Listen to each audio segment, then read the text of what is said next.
Order, order. Welcome to the Treasury Select Committee on Tuesday the 2nd of December 2025. Today we're starting our sessions discussing the budget of last week, and our first session is with the Office for Budget Responsibility. Obviously today we had expected to have the then Chair of the Office for Budget Responsibility, Richard Hughes, as a witness. As we will know, yesterday he resigned following the publication of the Hogg Review into the inadvertent release of information about the budget last Wednesday before the Chancellors had spoken. I do want to take this opportunity to put on record this committee's thanks for his stewardship of the OBR over the last 5 years. In that time, of course, he was appointed during COVID. He also had to handle the challenges of the mini-budget, and we were very pleased to reappoint him to that position in May. So we wish him well in his future career. We're also clear as a committee of the vital importance of the OBR in our system and strongly defend its independence. And we will obviously have a role in appointing his successor. We're not planning today, I should say to our witnesses, to discuss the Hogg Review because it only came out yesterday, and we recognise that it itself recognised that there needs to be more work done to ensure that the OBR has more secure systems in future. So we will be calling witnesses from the OBR, maybe you, whoever that may be at the time, in some point in the new year to discuss what the next stages of that are. So we won't be discussing that today because we recognise that you won't have any answers. So Mr. Joseph, did you want to just say anything about that? Could I just say one thing, Chair, and thank you for your words there. I did just want to say on behalf of the leadership of the OBR, and I know also on behalf of Richard Hughes, that we would like to apologise to this committee, to all members of Parliament and to the Chancellor and the Prime Minister about the early release of the document on 26th of November. We do know that this was hugely disruptive to two hugely important parliamentary events, Prime Minister's questions and the Chancellor's budget statement. We completely understand the importance of those events for parliamentarians and for the public. We also really understand the work and the care that goes in across government from the Chancellor down into the presentation of the budget statement. So everyone at the OBR deeply regrets that this happened. As you say, you have the report of the investigation into this, into what happened and how we can make sure it never happens again. And we would also like to thank Baroness Hogg, Dame Susan Rice, Professor Kieran Marston and the whole team for producing that report. And you can just be clear that David and I are fully committed to implementing all of the recommendations in the report to ensure this never happens again. Thank you very much for that, Mr. Joseph. So I think we'd expect nothing less, and we do want to get into the detail of how you secure your information in future, but recognise that you won't have had the chance to have enacted anything in that report, which itself recognised more work needed to be done. I'd like to welcome then our witnesses from the OBR today. We have, you've just heard from Tom Josephs, who's a member of the Budget Responsibility Committee, and we have also Professor David Miles, who's a member of the Budget Responsibility Committee. So thank you very much for coming. I just wanted to start, if I may, with the letter that you wrote to this committee, which was mentioned in the forecast documents last Wednesday, and which we received on Friday. So how unusual was this budget process this time around, including the information that came into the public domain, and when? Professor Miles. I think we felt that there was a need in that letter to set the record straight on the process by which the forecasts were created at the OBR. I mean, in particular, to remove some misconceptions about them that we saw circulating in the media. We know that this committee has a strong, legitimate interest in our processes and how they're done, and so you deserve to know things, and we were planning to wait until immediately after the budget to release the letter that came to you. The reason it came late was that, as we all now know, there was an unfortunate incident, early access by some parties to our document, and so we were spending most of the immediate aftermath of the budget dealing with that, trying to set up the panel to investigate it, and therefore the letter didn't come to you until slightly later than that. I think it might have appeared to some reading the media that the OBR came under certain pressure and may have acceded to that pressure on several things. For example, moving the window that we use to assess market expectations of interest rates in a direction which might have been helpful to the government. There was some speculation over that. I think there was some speculation that we had somehow helpfully come up with some extra money, some funds fallen down the back of the sofa, so to speak, at the last minute.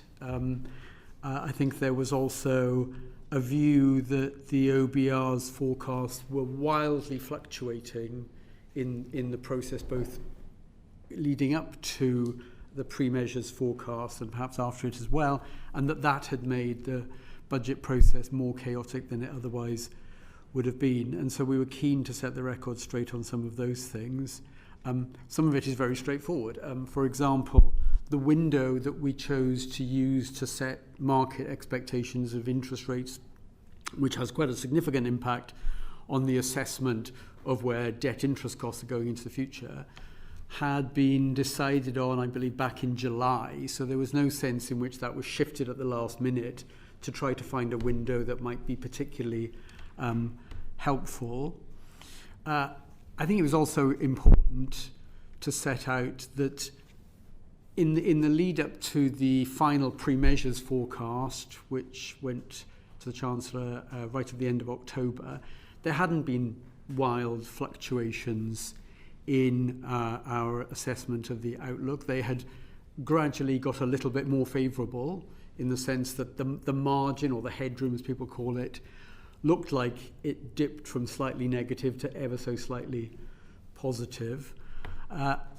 But there were no wild fluctuations in those things. We've seen that obviously in the letter on the table, which I should say, of course, that information is in the EFO every year anyway, most of it. What was new in the letter that you sent us, just so people are clear? Yes, what was new in the letter, it's a matter of record in the EFO, as you're well aware, Chair, that we show what the pre-measures estimate of the so-called headroom is. What I'm saying is some of this information was not new, it's just put together in the letter. Quite so.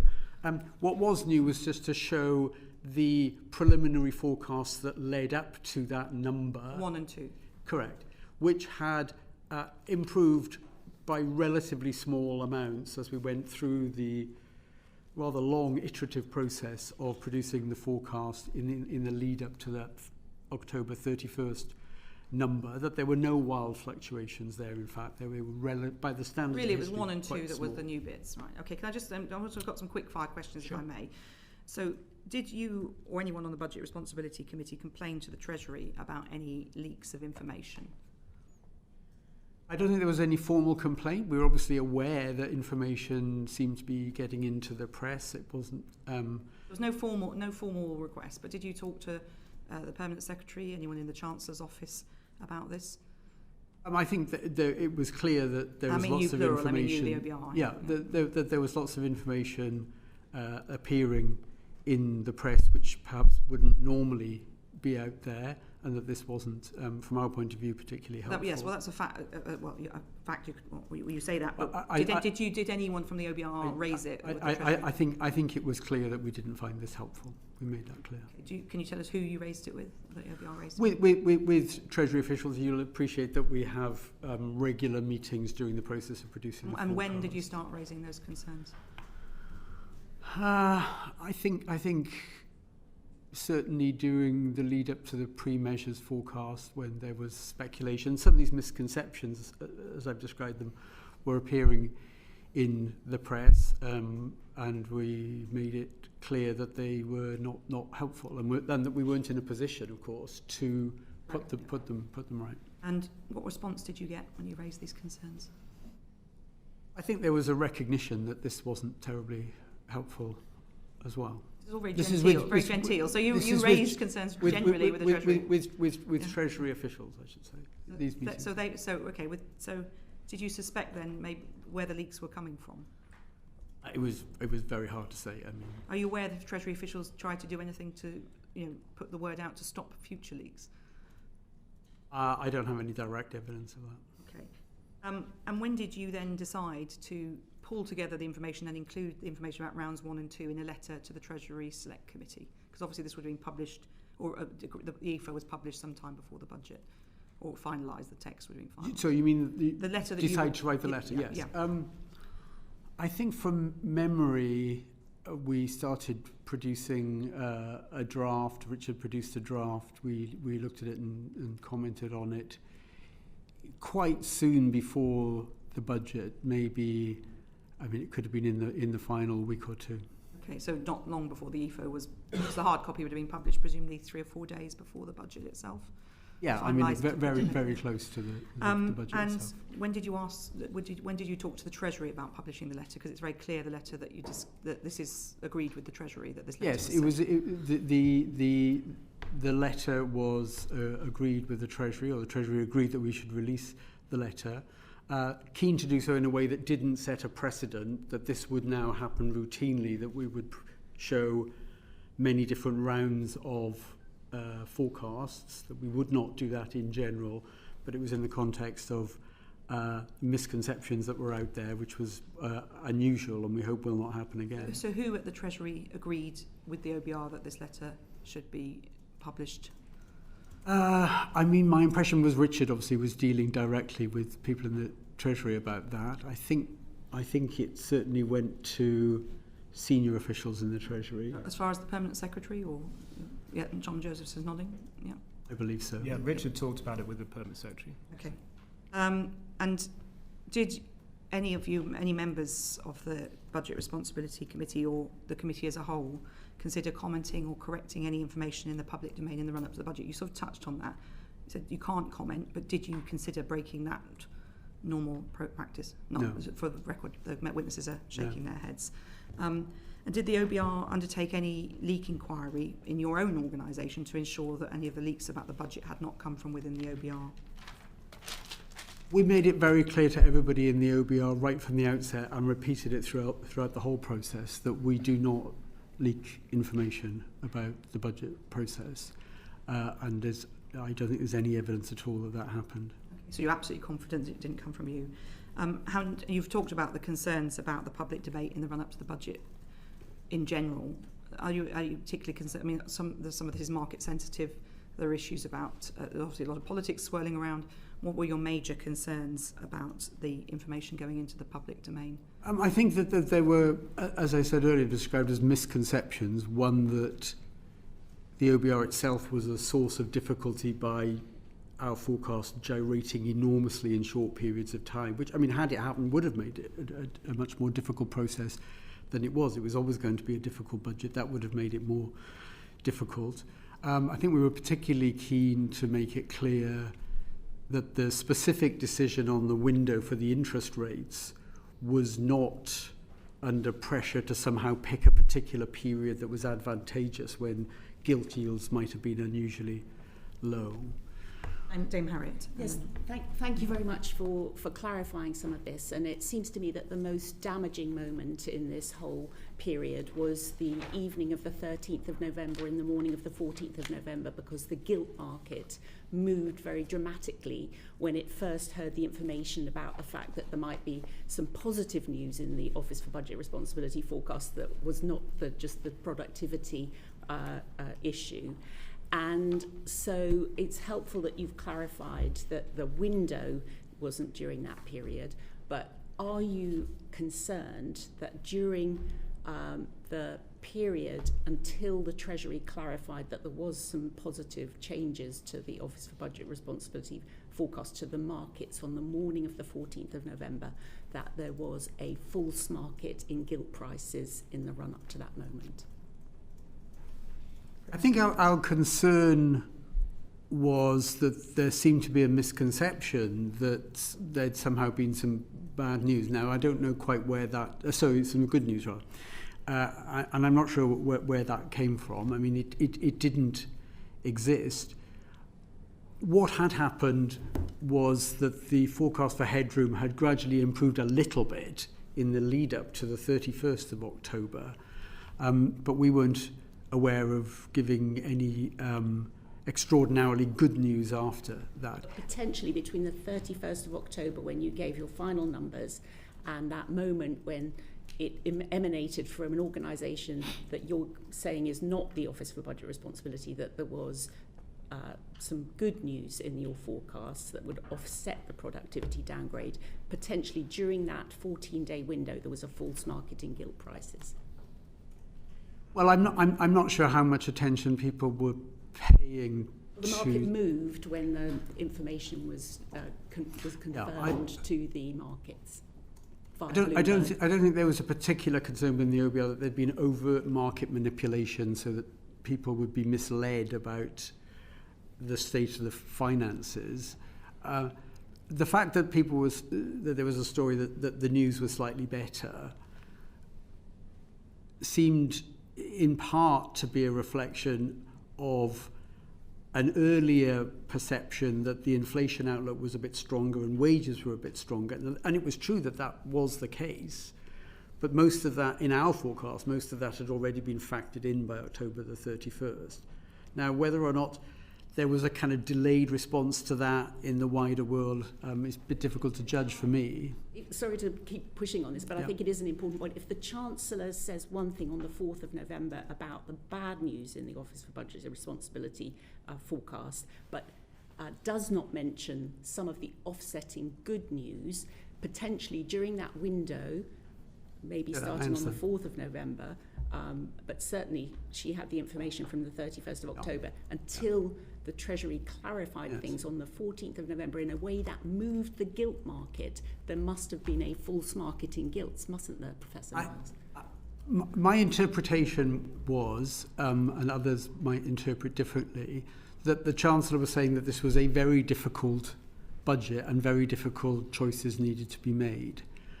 And I don't think that that was in itself inconsistent with the final pre-measures assessment we'd been made, which although it showed a very small positive amount of so-called headroom, it was wafer thin. I think I described it afterwards in an interview immediately after the budget as a sliver. The fact that it was a positive number, we're very keen to be clear on this now, did not in any way suggest that the OBR assessment was that the fiscal outlook was problem-free and that there was no case for a substantial tightening in fiscal policy. In part, may I briefly explain why? The plus £4 billion number hadn't taken account of something that we absolutely were going to take account of, and it was well known in government that we were, which was the reversal in some of the welfare decisions, the decision to not cancel the winter fuel payment to pensioners, and the reversal on the PIP measures and other sickness benefits. That was always going to count as a post measures because it had come after the March statement, and that was going to make the fiscal position of the order of £7 billion worth just in itself, and that furthermore, the government, I think, had been pretty clear that they agreed with us that £10 billion of headroom was wafer thin anyway. Since it was inevitable that that would turn other things equal into a negative number, and that was known on the 31st when they got the pre-measures forecast, if the government had decided that it wanted to build up the headroom to a much larger number, even than the 10 billion, it was clear from our numbers that that would mean other things equal, that they had to find through a fiscal tightening of the order of £20 billion or more fiscal tightening. My point, Professor Miles, if I may, for the last question, between the time when we were told by the Chancellor of the bad news and the moment on the 14th of November when the Treasury had to clarify to the gilt market because they reacted so badly that there was good news in the Office for Budget Responsibility forecasts, the impression that was created was a false one, wasn't it? Well, it's certainly true that there wasn't any immediately good bit of news in that particular window. Yes, it was. I don't think it was misleading for the, if I may, my own view, I don't think it was misleading for the Chancellor to say that the fiscal position was very challenging at the beginning of that week. Whether a message was then put out to say, well, it's less challenging by the end of the week, I don't know, and I don't know where that message would have come from. It certainly didn't reflect anything that was news from the OBR being fed into the government. Are you saying that the Treasury briefing that good news received from the OBR had driven the decision to reverse income tax, a proposed income tax. I honestly couldn't tell you what drove that decision. Bobby Dean, please. Thank you, Chair. I think the critical piece of information everyone focused on in your letter was that final pre-measures estimate and the date that it was released. Yep. And you've helpfully clarified to the Chair already that that's actually published in EFO every time. Yes, correct. Correct. And so we were always going to find out that piece of information eventually. True. But you see that the unusual step was to publish the prior forecasts. Correct. And you feel a need to protect them in the future. Can you explain why? Because I don't think it's helpful for the wider world to be, being fed information week by week, which is happening as we iterate toward a forecast. But at the publication of the EFO, you already tell us the dates. The EFO will always tell you the date, and it will give you the number pre-measures. But to provide a kind of running commentary on all the steps that get you there, which do move around, isn't particularly helpful. The reason why I think it was felt helpful to show those particular numbers on this occasion was there seemed to us to be a misconception that the OBR was in some sense adding to the difficulties of this budget by its own forecast fluctuating by enormous amounts almost from one week to the next, and that didn't happen. Could you explain to us why they might fluctuate between events? Oh, I mean, they might fluctuate as a result of, for example, an enormous increase in oil prices, a collapse in equity prices, a announcement of an enormous increase in tariffs on the UK. So there's all kinds of economic shocks that can come, almost in the space of a few days, that it's perfectly right that we then take notice of and update. So I want to know why it's not right for our committee after the event, not running commentary throughout the process, not to have that information to hand going forward. Do you mean in real time? No, I mean on the publication of the EFO, you already published the dates of the so I see what you mean. You could have the figures that sit by the, with explanations about why it went up and down in your forecast. Why can't we have that? I mean, it could be that that's a sensible way to go. I mean, we're not. But all I'm saying really is that we weren't setting a precedent and saying that that's how things should be. Unfortunately, I think you might have set a precedent. I can see Tom Joseph's coming in. Maybe just to add, particularly on the fiscal forecast, to explain the way that the process works. It is always essentially a very iterative process. We actually start looking at the fiscal forecasts way back in the summer, where we try and do a kind of review of all the models that feed into the fiscal forecast, both on the tax and spending side. And there are hundreds of different models that are run by HMRC and by analysts in government departments on the fiscal forecast. And the reason we have a number of different pre-measures rounds is because it takes some time to get through all of those forecasts and really refine those forecasts. So we'll be given an initial view from HMRC, for example, on the tax forecast. OBR staff will go back with a lot of questions and challenge on the forecast that we've been given. And we will eventually agree with HMRC to make changes. Those changes will be incorporated in subsequent rounds, and we go forward on an iterative process until we reach what we think is a central pre-measures round. So, there are just a huge number of different factors, some of them very small, some of them much bigger, that will be driving change at each of these pre-measures forecasts. I focus on the interest rate window part. So you said that didn't move. It was set early in the summer. So when was that? Can you just clarify what the interest rate window was? We decided it in July, set the windows, didn't change after that. I think I'm right in saying that they were the 10 days up to October the 10th for the economy assumptions about where gilt yields and market expectations of the Bank of England interest rates would move.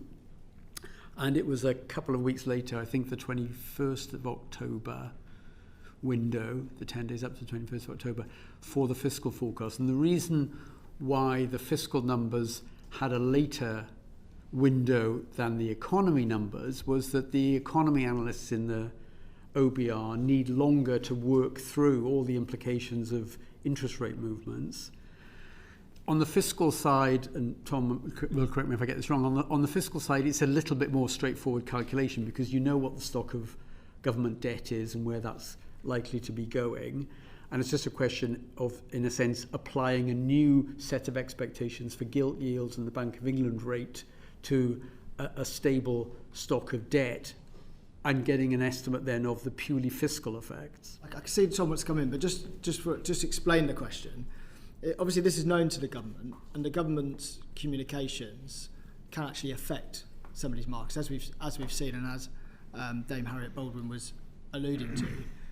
Do you fear that at any point during the cycle that the government communications could end up affecting the end OBR figures? Well, they'd have had to be very clever and work out, what kind of information to give on which particular days to try and manipulate the yields in a particular direction. And I'd be surprised if people thought that could be successfully done, even if they had a mind to try and do it. Mr. Josephs. Just wanted to add one thing, which is why we chose to take this later window for the fiscal forecast. And that was because we have agreed with the Treasury that we would close our pre-measures forecast earlier than has been the case in the past to allow the Treasury more time to finalise their policy package. But because we were therefore closing the pre-measures forecast earlier, we had some concerns that would mean that the window we were taking for interest rates would be out of date, essentially. So that is why we decided this time to take that later window for the fiscal forecast for interest rates. As David said, we agreed that early in the process. We communicated it to the Treasury in September. So it could have gone either way, if you like. At this event, it turned out to be slightly favourable to the Treasury, but that was obviously not necessarily going to be the case. Final question, if I may. Professor Miles, you spoke about how the news story broke that there'd been some change to the OBR forecast, and it was around about the time that it was widely reported that the income tax rate proposal had been dropped.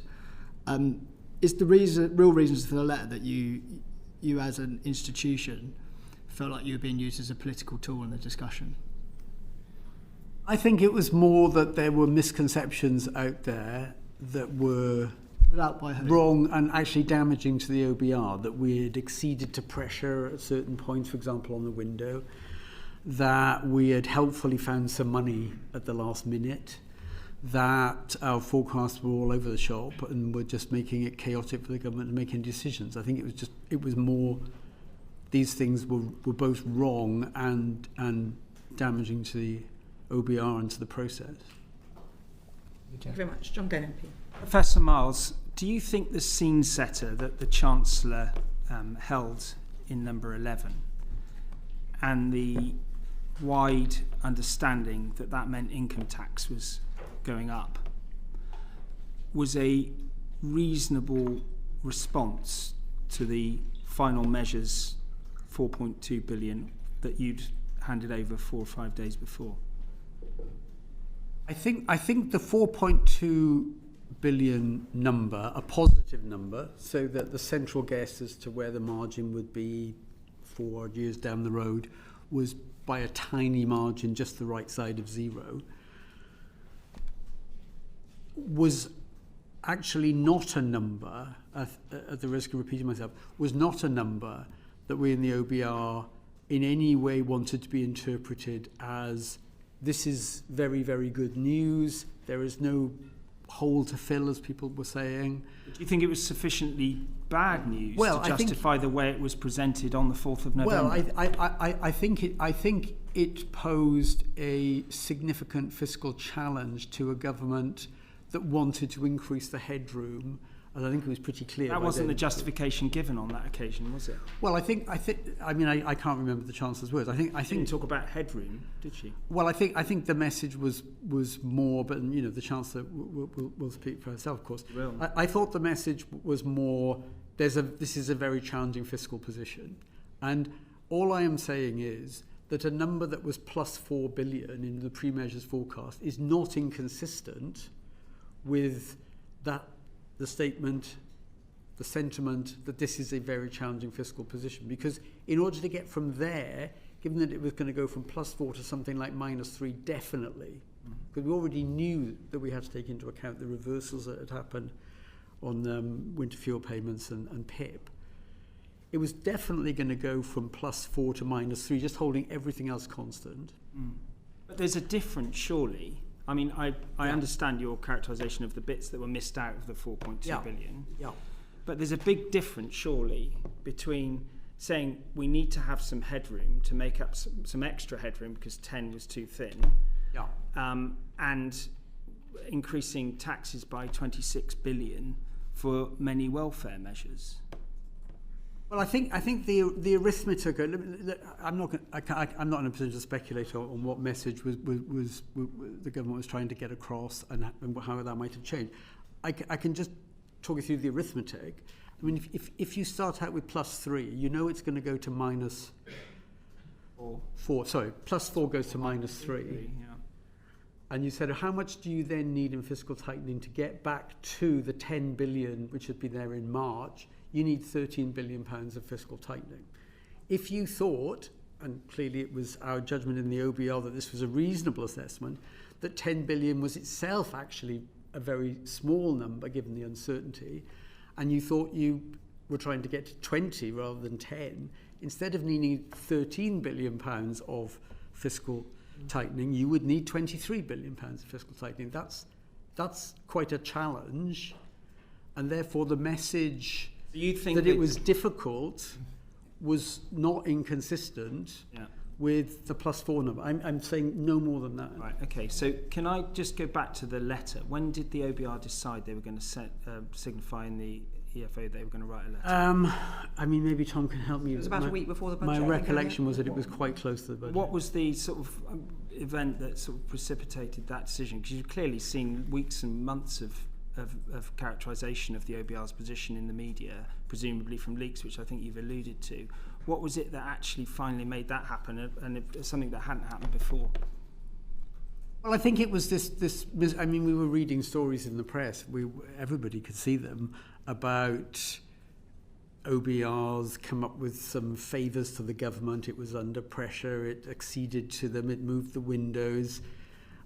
And a different range of stories, the OBRs all over the place. The OBR is the source of the difficulties in finalising the budget. I mean, all of that just kept carrying on. And as I say, sorry, at the risk of repeating myself, the letter really was to try and remove misconceptions about the OBR being either the patsy that was doing what the government wanted, or that through its own fickle behaviour, changing from one day to the next, depending on whether it was sunny or cloudy, that was making it virtually impossible. That wasn't the case for the government. No, it wasn't. It wasn't the case. And indeed, the letter, I think, showed that in the run-up to pre-measures, that wasn't the case. Yeah. But my last question, if I may, is due to the very unfortunate, with huge implications, the leak pre-budget last week. We see that Richard Hughes is not here today. But the truth is, that letter was about something completely separate to that event, which is about essentially the level of trust between the Treasury officials and the OBR in the preparation of a budget for our country. Where do you think we are now in terms of that relationship? Because it's pretty important for the public to understand where that relationship is. It's pretty difficult to see that you're having a good relationship that's set fair for the future. Professor Miles. Well, I wouldn't say we were at war with the Treasury. I mean, we have a very close relationship with the Treasury. In fact, we rely not just on the Treasury, but other departments in government for analysis of many sorts of measures, the DWP, HMRC, as well as the Treasury. And there are lots of very good, from my point of view, economic analysts in the Treasury, and we rely heavily upon them. I agree with that. I hope we can run a process in the future, and we'll do everything we can that it's somewhat smoother than the process we've just been through there.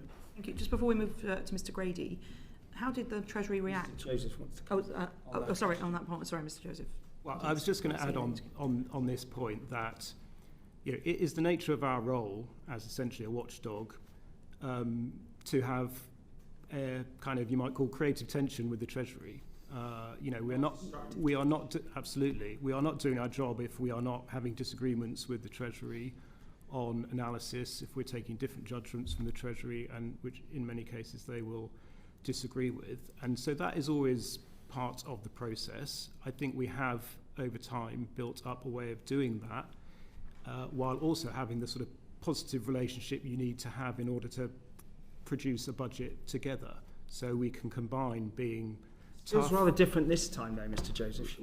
I think we combine being tough in the messages we give and not pulling our punches with being able to work with the Treasury constructively. And, we will be very much looking to do that in the future. Can I just ask, just find on the letter before I pass to Mr. John Grady, how did the Treasury act when they heard you were sending the letter?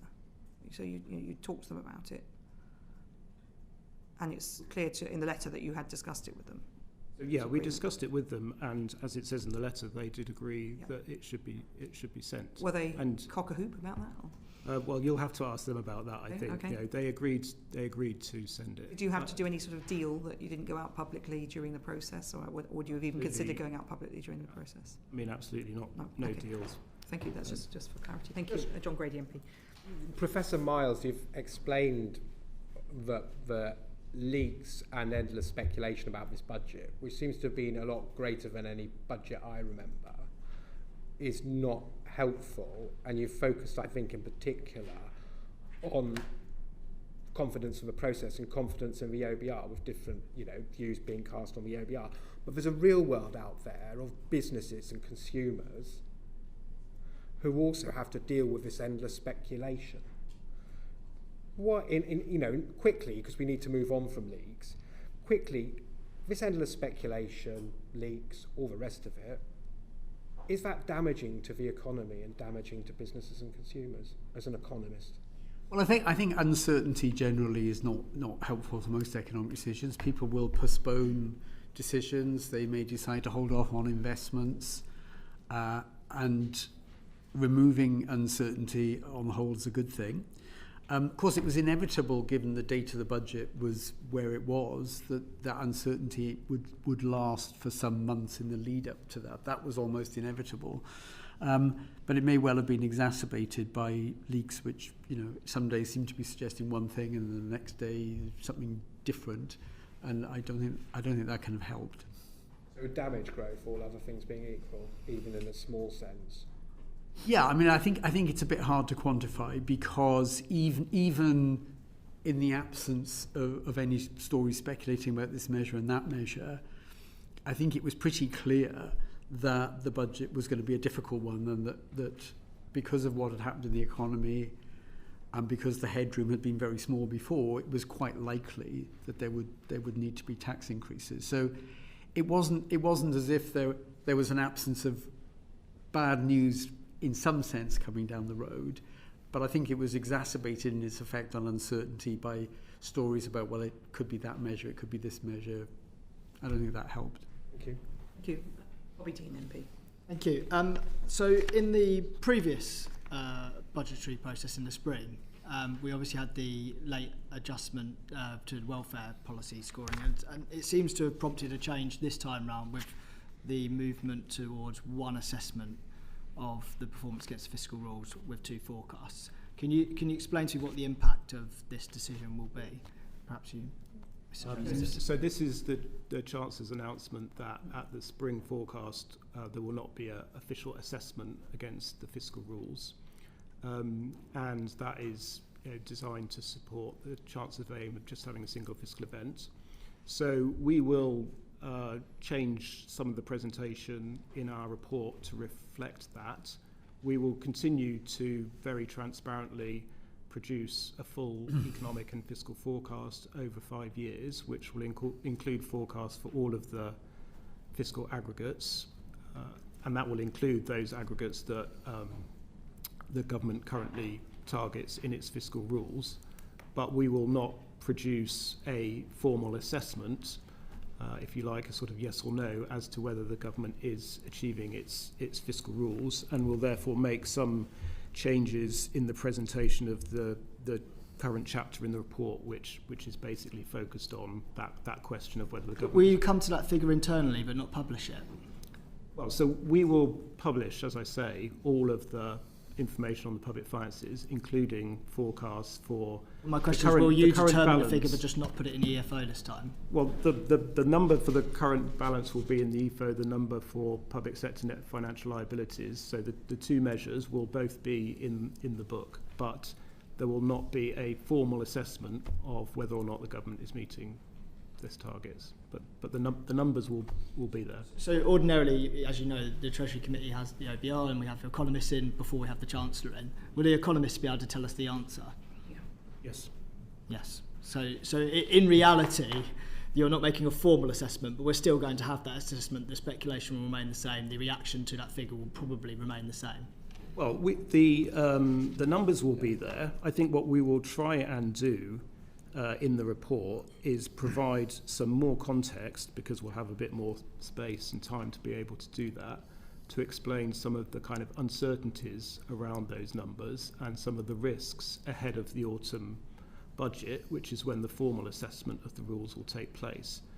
I think the idea here, which is actually a sort of model that is followed in many countries actually, is that the spring forecast would be more of a kind of preliminary view, set the grounds for the government to think about its policy settings ahead of the autumn budget when they make their final policy decisions and the formal assessment against the rules is made. So I think we would aim to use the spring forecast document to try and provide more of that context, risks, uncertainties ahead of the autumn. So I understand the sentiment. I know that the IMF kind of made recommendations to this effect and they want to sort of de-emphasise the concept of headroom in public debate.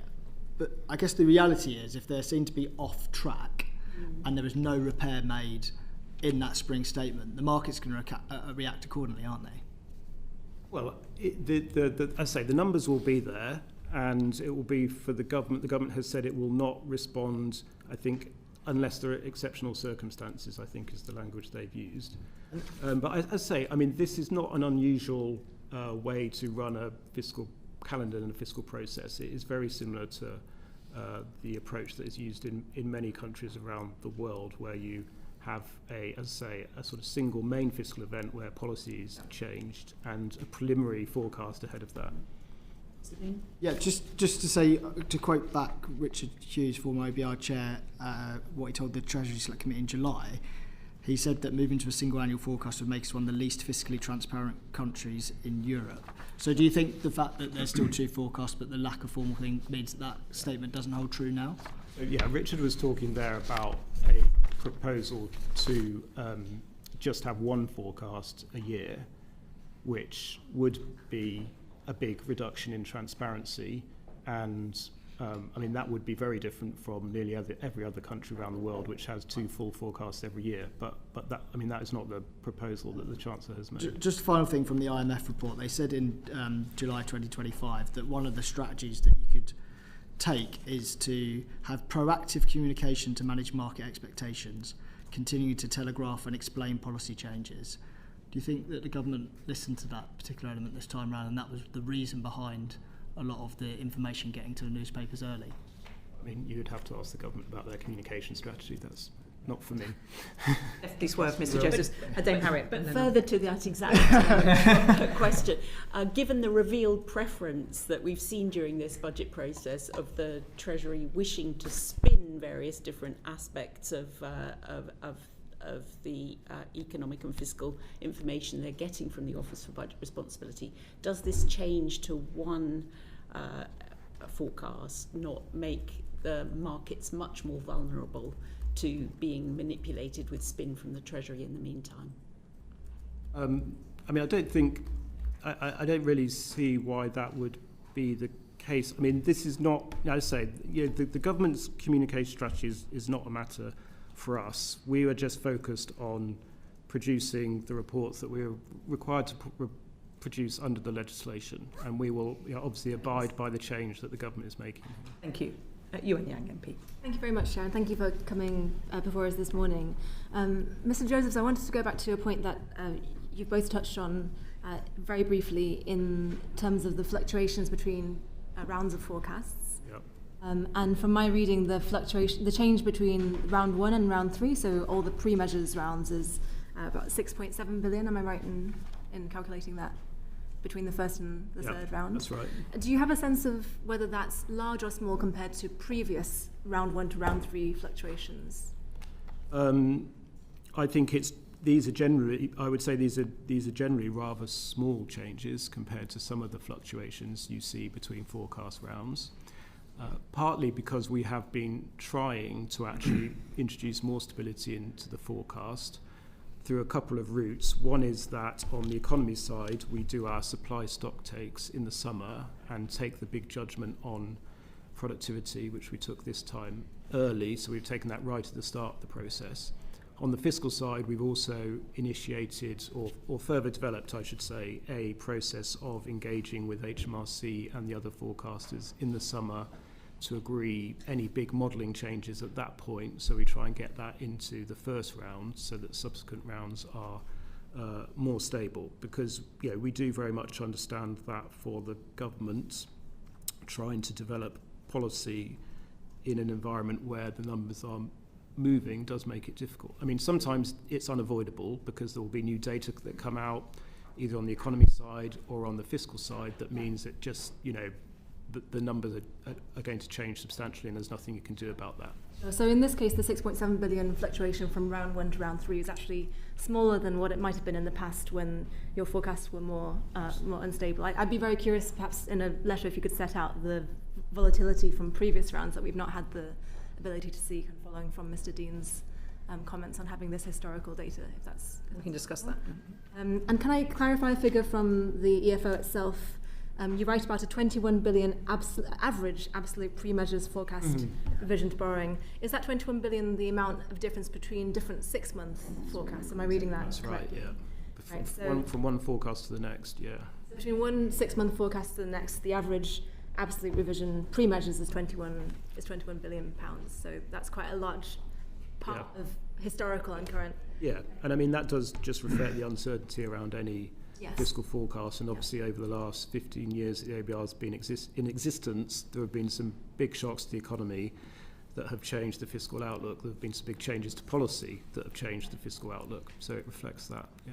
So that, I mean, to go back to your points earlier about trying to address the misconceptions out there that forecasts vary wildly between rounds, I would say is it not correct to say that between different rounds week to week there might not be that huge variance, but certainly between 6-month forecasts there is a large variance in terms of the context of the fiscal headroom. Yeah. Okay. Now just turning to the macro picture, on to productivity and to Professor Miles, we've spoken to you at previous appearances in this panel about your optimism on growth relative to other forecasters. Of course, the IMF, the Bank of England and others downgraded the UK's productivity in previous years, in the last 2 years. And there's been a lot of discussion about your decision to get downgrade now versus previously. So could you reflect a bit on that decision now? In hindsight, it's very easy to say in hindsight, but in hindsight, do you still back your judgment that it was right to downgrade now and not earlier? Professor Miles. I do, but I would say that, wouldn't I? I think what we're trying to do, well, I know what we're trying to do, is to form an assessment of the underlying trend rate of growth of productivity. And underlying trend rate of growth of productivity is not something you can just look at the measured productivity as the ONS produces it and say, it's doing that, therefore the trend is this. And the reason is, I mean, as well as problems that have been particularly acute in recent years with measuring labour input, but setting that to one side, there are periods when there are major shocks to an economy, and COVID and the energy price shocks after the Russian invasion of Ukraine were 2 examples, COVID in particular, which generate huge fluctuations in measured productivity, sometimes huge reductions and then a bounce back, which actually tell you nothing about the trend rate of growth of productivity. So I think to try and reach a judgment, let's say a year ago, 2 years ago, when we were still quite close to the after effects, first of COVID and then of the energy price increase, would, I think, have been very difficult, because you'd be trying, through a sort of fog of noise in the actual measured productivity, trying to infer something about the trend path that it might follow in the future. So it seemed to us that until you had left enough time to have gone past the aftermath of this temporary huge shock, particularly of COVID, but also with the energy price increase, with enormous increases in energy prices in 2022. Those increases in energy prices had, to a very large extent, been reversed, and in some sense gone away, by early 2023. Early 2023, mid-2023, was then, 3 years on from COVID's most dramatic impacts, which were in the middle of 2020. And so the view we took was that really, in order to not be influenced in the wrong direction by the aftermath of these big shocks, you'd have to wait for some of the dust on that to settle.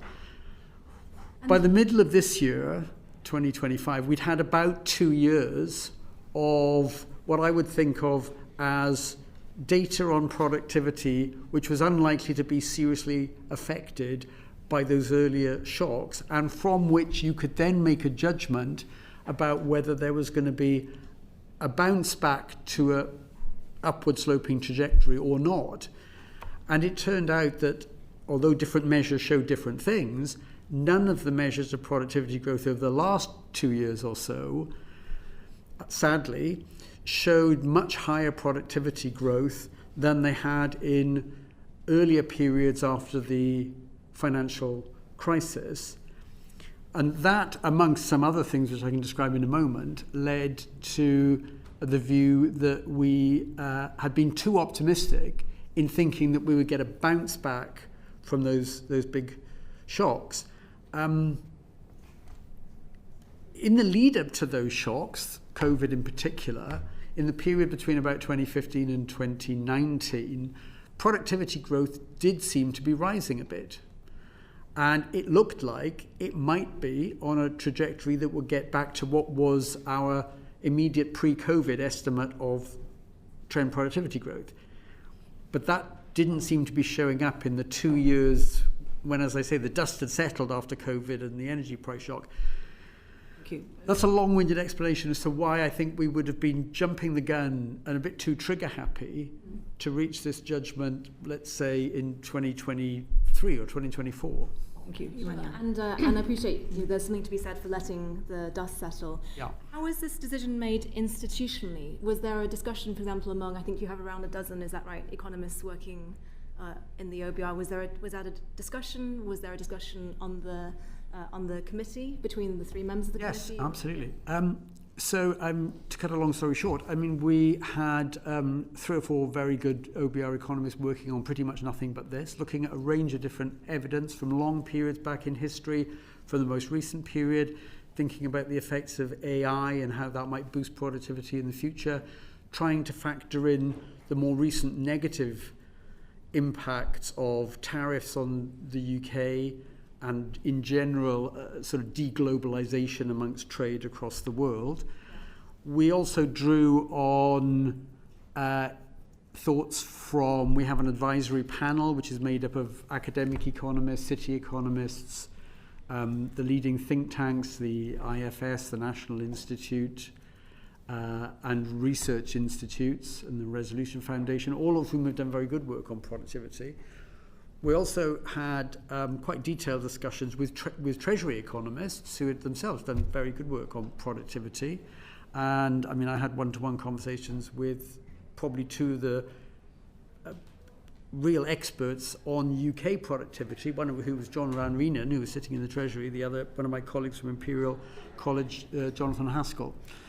So that process proceeded, from the spring right through to the summer, and we sort of reached our preliminary judgment in the August, which actually then subsequently didn't change on what we were going to do. So you have many conversations with both your 3 or 4 internal economists as well as all the external economists you mentioned, and having spent a lot of time among academic economists, I know that we're prone to disagree about many things. Yeah.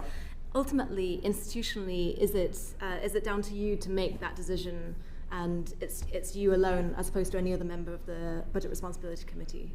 Well, I take the lead on economic analysis, so it was perhaps likely that my colleagues would look to me to reach my own judgment first, but then to assess whether or not they agreed with it or thought it was still too optimistic, had become too pessimistic. So I think it was a decision of the Budget Responsibility Committee, but given that it was about an economic issue, and my role is to be, in some sense, the lead on economic issues, they kind of, I suppose I got a bit more weight than the others in the decision. But ultimately, it was a collective decision of the three of us, now two of us. Does it tend to be on the committee that, for example, Mr. Josephs being the fiscal go-to gets the say over fiscal issues, that you get the say over macro issues? You kind of each keep to your own. I wouldn't say.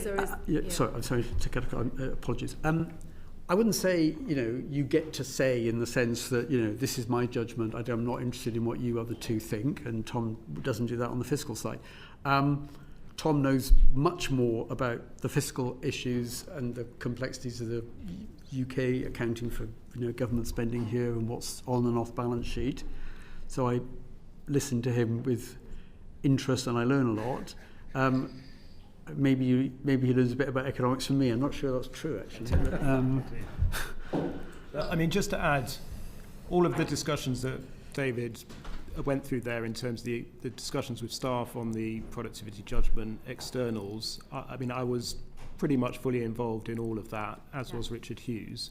And as David says, although he leads on macro, when it comes to making decisions, we basically do that by consensus. The three of you make a consensus decision. Okay, that's really helpful to Thank know. you. And just one small point on productivity, and you mentioned the view that, Professor Miles, you mentioned the view that you've been too optimistic.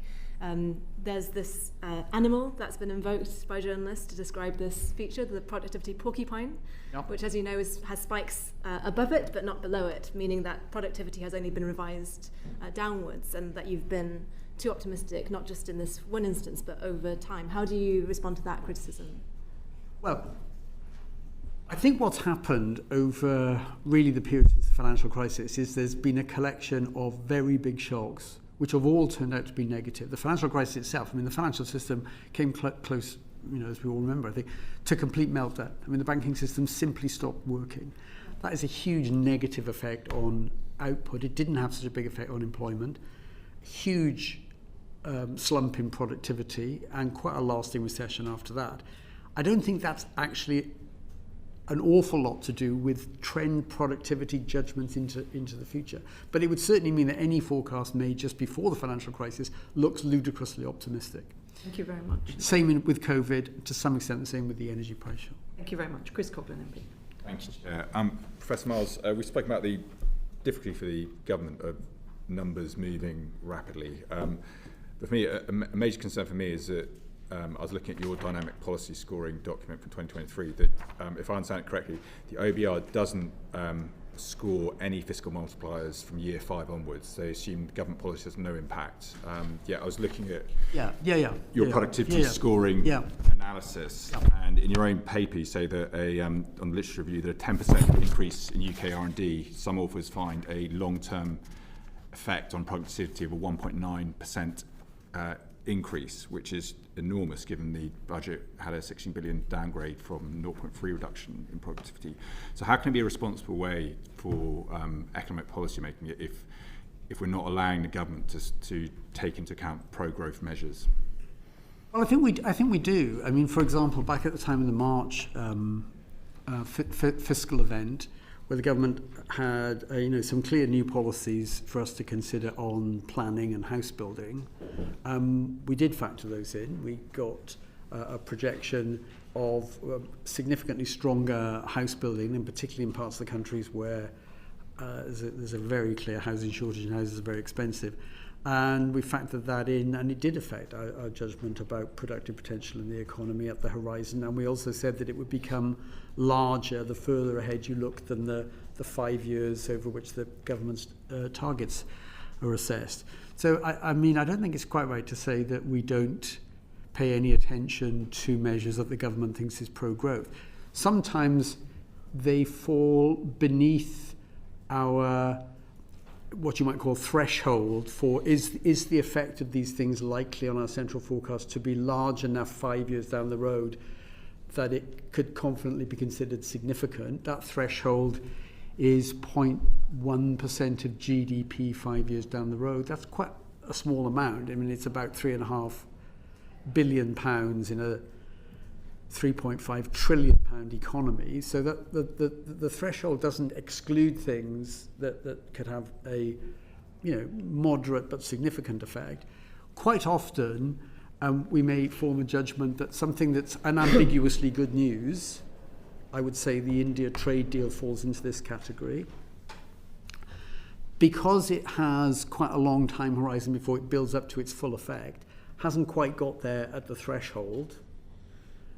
We don't so-called score it, but we can make it clear that we think this is something that has a meaningful effect, and it will become very likely above the threshold, just not within the 5-year horizon. So am I interpreting this document then wrongly then when you say that there's... Can you just refer which document you're talking about? So the dynamic scoring of policy measures and OBR forecast from 9th November 2023 that assumes a fiscal multiplier of 0 for public investment. No, okay, sorry, the multiplier is a slightly different judgment, if I may say. Apologies if we've been talking slightly at cross purposes. The multiplier judgment is in a sense an old style Keynesian thing. It's the government spends more on whatever. It doesn't matter. It doesn't have to be pro-growth measures. It just cuts taxes, gives people more money. That's a boost to demand in the short run, and our judgment is that boost to demand nearly always has a positive effect on output in the short run. It may have no impact on what we call the underlying potential productiveness of the economy. So what it does is it boosts demand, but it doesn't really have much effect on how much could be produced in the UK. And it may well take demand above what you might call equilibrium output and be sort of slightly marginally inflationary.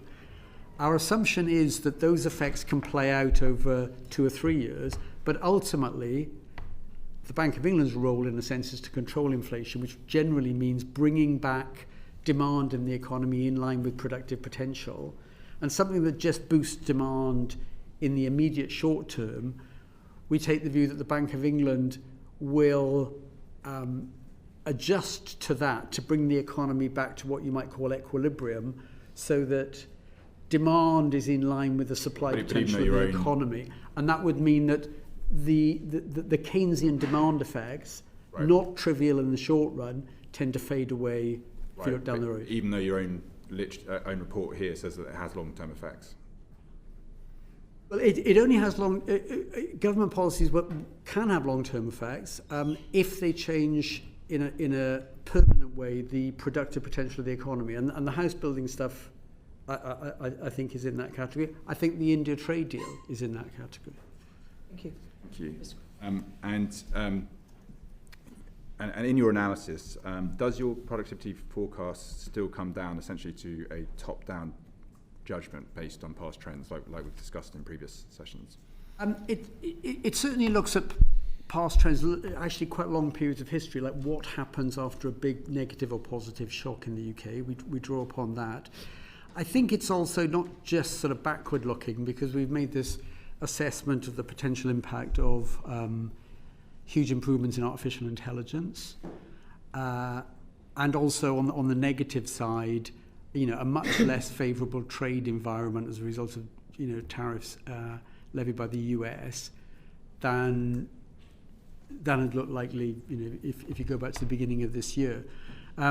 So it's both what can you learn from history and what things now look different from history, and can we take account of those, both positive and negative? Could you build is it possible to build a forward-looking bottom-up forecast of productivity? Because one of my concerns is that obviously these numbers have been so wrong over the last 15 years. Yep. That's creating a large impact on negative impact on government policy making. No, I mean, you're right. It's a very, certainly when you look further down the road, it's a judgment that has significant impacts.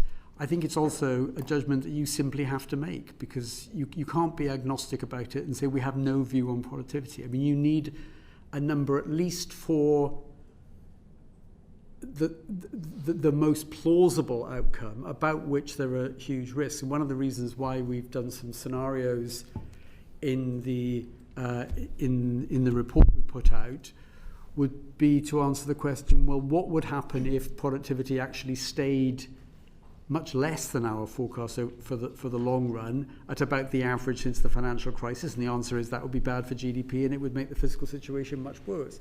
Or we've downgraded our productivity forecast at exactly the wrong time, and we're about to see a period of the next 10, 20 years when productivity growth goes back to what it was in the 50 years up to the financial crisis, in which case things will be dramatically better than we think.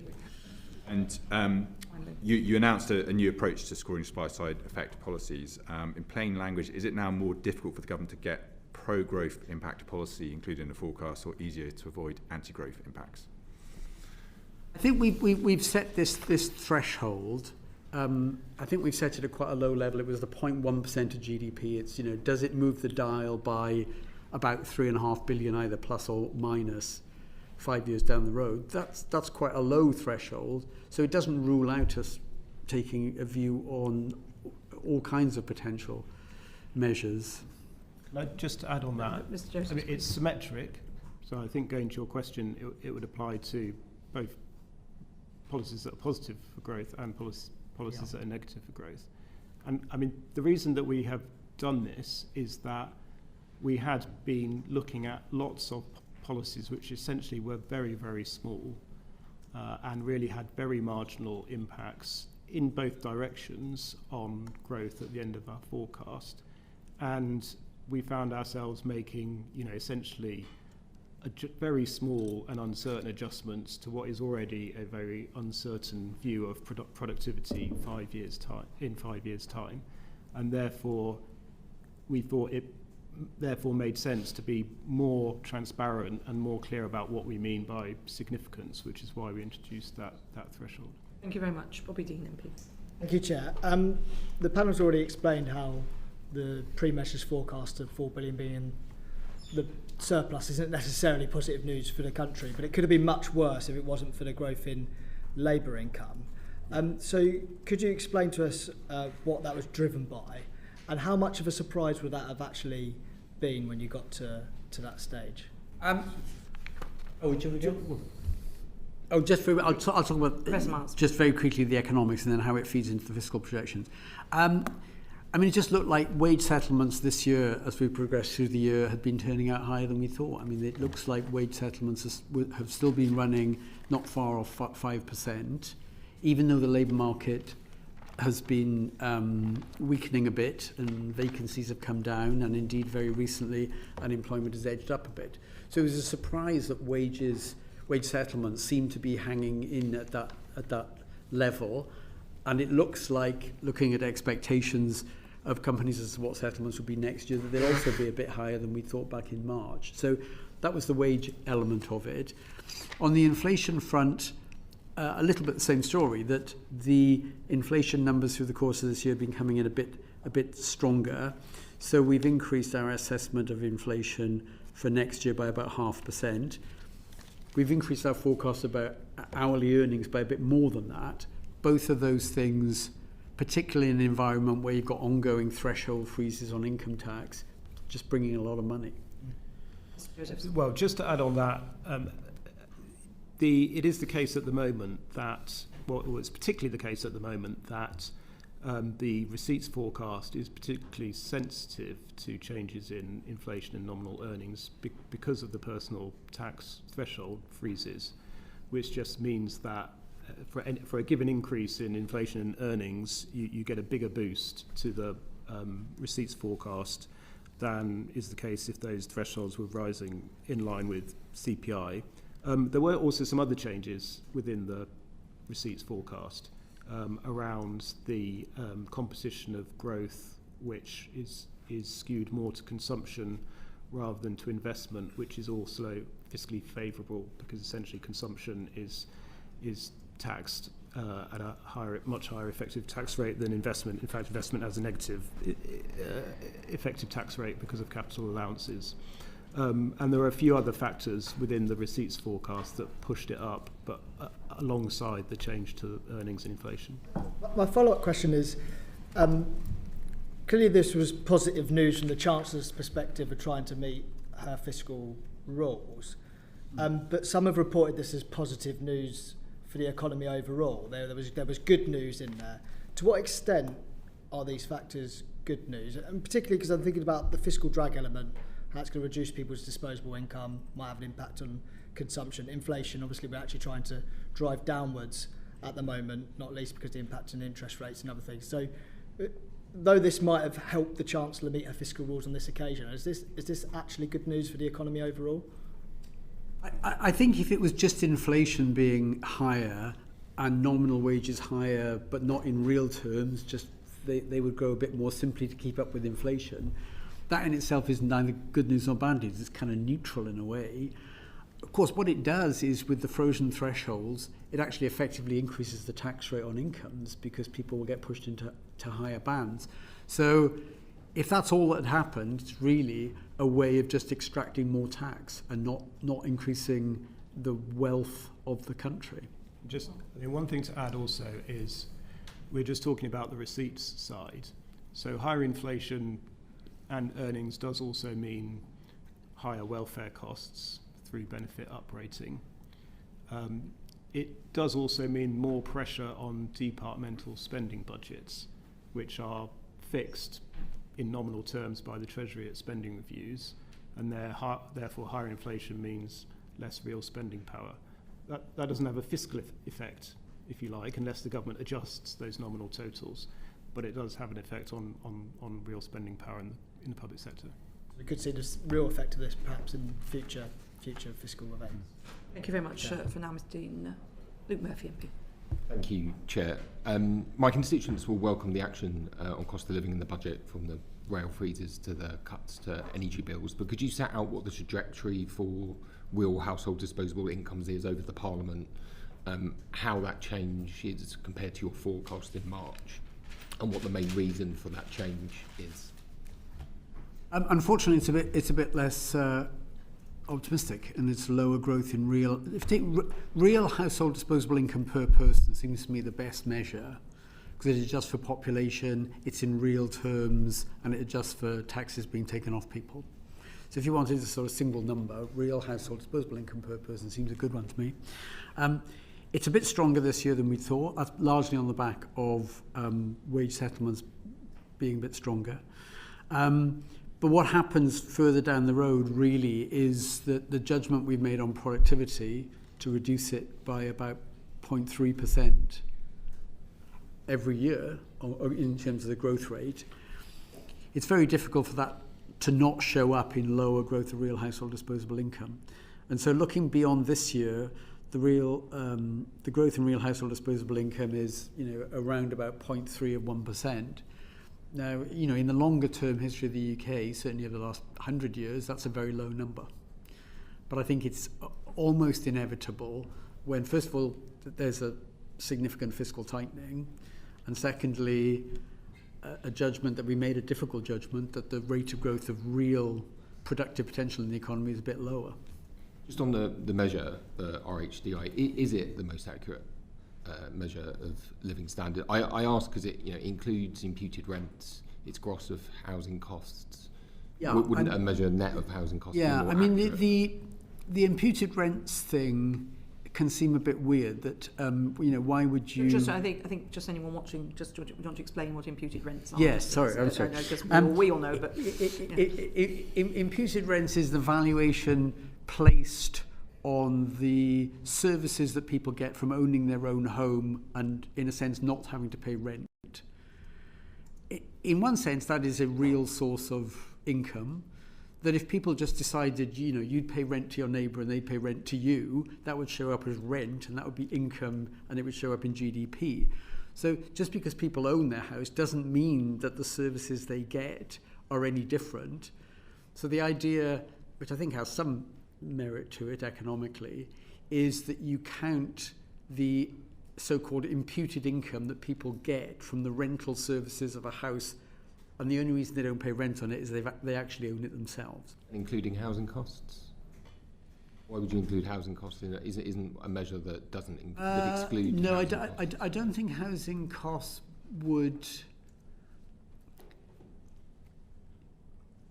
Yeah, I'm not quite sure that there's an obvious offset there. I mean, the real income from imputed income is a real thing. So, for example, if interest rates went up and people had to pay more on their mortgage, I mean, in some sense, that's a transfer.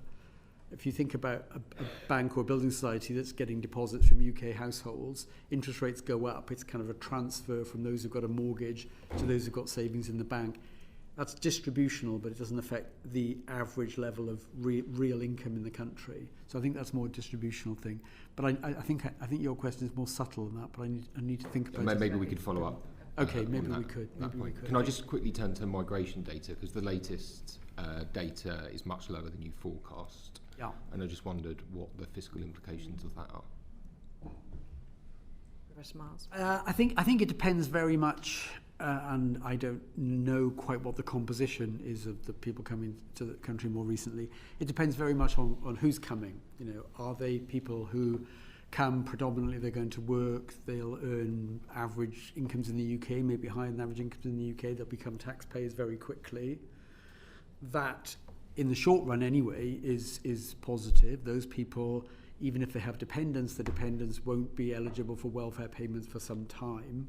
So the short run impact, if the great majority of people coming into the country is positive, and if those numbers go in the other direction and come down, and there's far fewer of those people coming in, then, you know, in the short run, it's fiscally less favourable. Of course, what may have happened, and I haven't looked in detail at the very latest numbers, which only came out a few days ago, I think, it depends very much on the composition. So you could have a reduction in the number, but an increase in the proportion of people who are directly going to be working, and far fewer dependents, and maybe far fewer students who are not going to be generating any taxable income. So it depends on two things very much, I think, not just the absolute number of net migration. It's what kind of people are coming, what proportion of them are working, generating tax, what proportion of them are not. It also depends in the longer run about how long they stay, because after a certain period, they will generally become eligible for welfare payments, and if they stay long enough, they'll ultimately be paid pensions. Do you have all the necessary data in order to make that assessment based on? I think we do on the very latest numbers, which, if I'm right, came out just within the last few days. The 204,000 number, which I think was much lower. I mean, I should say on the back of it that our forecasts have consistently been for a very sharp drop in net migration during the course of this year. We've come, and our forecasts were that you would dip below the Office for National Statistics estimate they made a little while ago about what the likely longer-term number of net migrants entering the country is. So we already thought we'd dip sharply beneath that. It's happened a bit more quickly than we thought. We thought it would happen in the course of next year, I think, and it's already happened in the numbers. Just on this point, one of the characteristics of that recent data was the number of people leaving the country. Yes. And I wondered whether there is any data on what the tax take would be for the people who are leaving versus the tax revenues from the people who are coming in, and whether you're able to make any assessment of that at this point. I mean, you're right. That's very important for thinking about the net fiscal impact.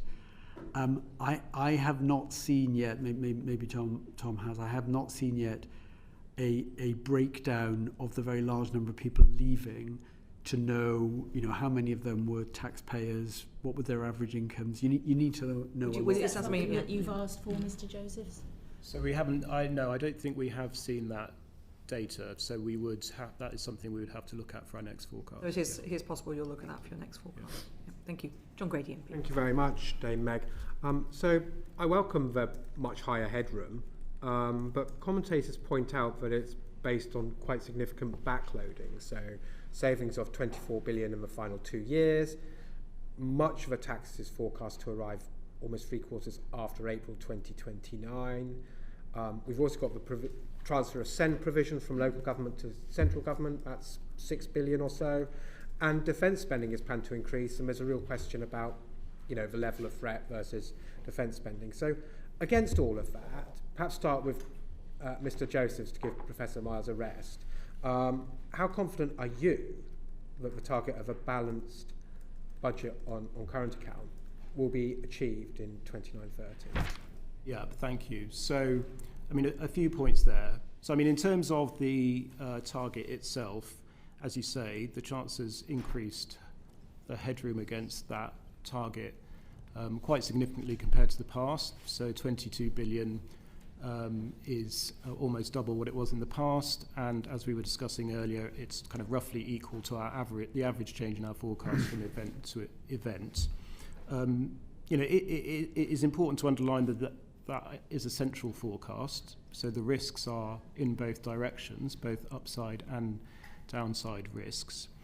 It is also the case, as you say, that the decisions in this budget have meant that the consolidation is more backloaded than was the case in the past.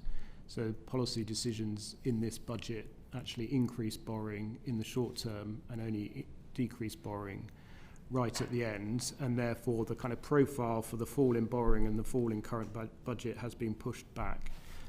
And yeah, there are a number of significant risks around that, a number of which we discuss in the report. You've mentioned a couple on public spending, and there is the commitment on defence. That commitment the government has actually funded in the spending review period through a reduction in the development budget, but the ambition to go even further beyond the spending review period and meet the 3.5% target in the 2030s is clearly a significant pressure. We estimate that reaching that target in today's money is about 35 billion. But I mean, that is further off. I think that's 2035 by memory.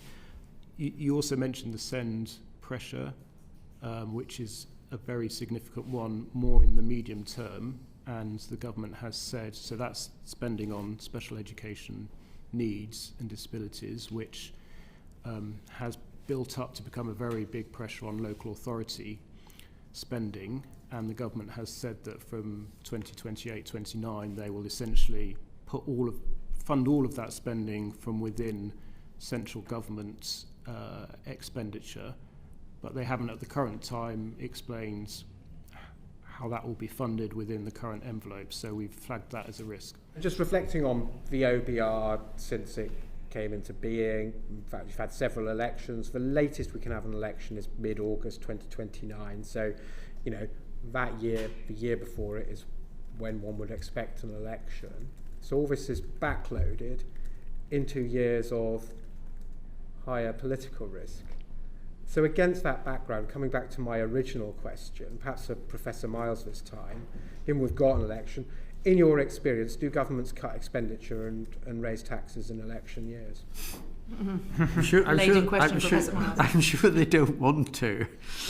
But then again, sometimes governments do things that are unpopular, and it turns out to be, you know, quite popular that people like their realism about what they've done. Are you confident? I mean, are you confident, Professor Miles? How confident are you that these backloaded events will take place and will hit this headroom and this balanced current account? Well, I think it depends on how determined the government is to stick to the plans, to try and you're both doing very well at not target. giving me much by way of confidence. Maybe it's a question we can ask. So I can come back to someone else. But just maybe last question. We're talking, and we've been talking since the OBR came into being, about forecasts of meeting a current account surplus, paying down for national debt. And this is a serious issue because of the amount we pay on debt interest. Absolutely. And resilience if we have future shocks, etc. So it's not just an academic topic. Certainly not. But we never actually seem to repay any debt. It seems to get bigger all the time. So we talk about forecasts. Are we reaching a point where we need to move beyond forecasts and actually we just need to start seeing actual repayments and debts rather than forecasting the future. I mean, you're right that for many years now, the trajectory of government debt has been up and up and up. Yeah. And one thing you know for sure is that debt relative to GDP simply can't carry on doing that. I mean, ultimately, it will become unsustainable. And in our report that we sort of put out in the summer every year, which takes a much longer horizon, we show some pictures which in some sense are very frightening, because they say that on current policies, on current tax policies and spending, if they just continue into the future, the stock of debt relative to GDP will rise inexorably and get to a level that clearly is unsustainable within a few decades down the road. So at some point, there needs to be a really sustained effort, not just to have the stock of debt rise and rise and rise and rise and rise and then just turn down ever so slightly 5 years down the road, but something much more significant than that. Otherwise, the thing will become unaffordable, unsustainable. Can I just add one thing on that? I mean, a related point is the path of borrowing, which you were asking about earlier. And it is the case that essentially since the pandemic was over, borrowing in the UK has been basically stuck at around 5% of GDP. And successive governments have had plans to, similar to the ones you'll see in the report today, to have borrowing falling over the medium term. And that has not happened. Borrowing has remained about 5% of GDP, with the implications for debt that David's talking about. I mean, that's been a combination of kind of shocks or bad news on the economy coming along, but also changes in government plans. But I think, you raise a very important point here about the actual position of the public finances now, rather than always focusing on what's happening in the forecast. Thank you very much, Mr. Bailey. Chris Coughlin, MP. Thank you, Chair. Mr. Joseph, you state in the EFO that the government will reduce SEND funding by 2.2 billion in 29-30. The Department of Education have put out a statement saying the OBR is fundamentally wrong, and that it will not come out of the core schools budget, and the projections do not take into account detail for their reforms. Do you agree with the DFE, and will SEND funding not in fact be cut? So a couple of things on that. I mean, one is that we have to produce our forecast based on announced government policy, and the government has not announced a plan for reforming SEND at the current time. Their intention is to do that, I understand, in the new year, but there were no details that would have allowed us to score anything in this report. What they have announced is that this very, very large pressure, £6 billion we estimate, will be moved from the local authority sector into central government sector. They did not set out how that would be funded, and that is in a year when there are other significant pressures on the existing spending review envelope, including from inflation, as I was talking about earlier, but also other areas of spending pressure. And it's also a year where the government has actually decided to try and reduce overall spending a bit compared to the past. So, it is clearly a risk. And as a result, we decided we always have an assumption on the amount by which we think departments will underspend their allocations, and on the basis of these pressures, including SEND, we decided to take that down to 0, which is, I think, the first time we've ever done that. On the point that the Department for Education is making, we have a duty in legislation to set out risks to the fiscal forecast. The government had not told us in that year how they were going to fund this, where any offsetting savings came from, and therefore in order to illustrate the scale of risk and pressure this created, we illustrated the implications for mainstream school spending if, and there is an if there, it was all in the Department for Education's budget. Thank you very much. But you scored it on the schools, the schools budgets as well. Did you? Well, we don't produce a bottom-up department by department forecast. We didn't make a bottom-up assumption on that because the government just told us it would be absorbed within overall government spending. It didn't tell us how it would fund it. So what we did was provide an illustration of the risk and pressure. It was only an illustration. So I think as the government had put in the red book something about that it would come from across government spending. But because but they you don't did, know we where- have to illustrate risks, and that, so we chose to do it, which I think is reasonable, by illustrating the impact it would have on the school's budget. Thank you very much for making that clear. John Ben MP. Could I ask you about efficiencies in government? It seems to me that the budget highlighted an additional 4.9 billion of efficiencies, building on what we had in the spending review, which was, I think, 14 billion of efficiencies.